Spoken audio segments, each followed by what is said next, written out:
With the companies Ripple has already acquired, is there any other company / companies you think of that would make Ripple even more competitive and versatile? I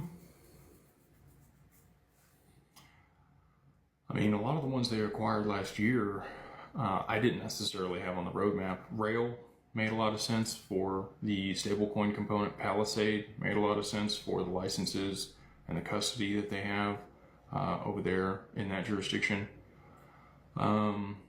As they expand globally, they may continue to purchase specific players in different regions that already have licenses.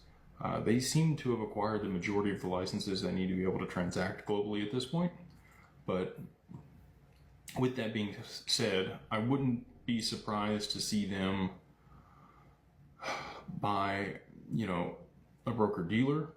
They don't currently have a broker dealer. They have a prime broker.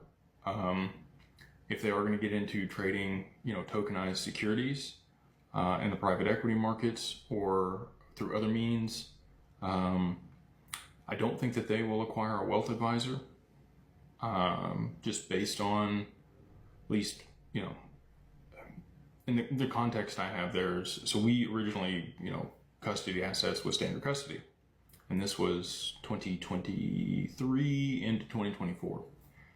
And actually, take that back, 2024 into, it was 23 into 24. And, when we talked to them, they actually moved us out of Standard Custody. They said, we don't really have any interest in working with wealth managers at that time anyway.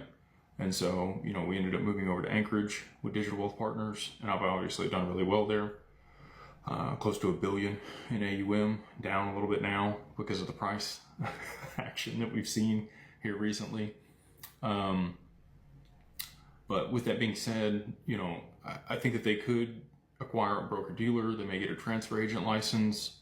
I don't know that they'll get into that space with Ondo and Securitize already pretty well cemented there. But they obviously have relationships with those companies. You saw some of them on the same panel there at the World Economic Forum, including BlackRock. They've had many people like that at Swell each year when they put that conference on. So it'll be interesting to see.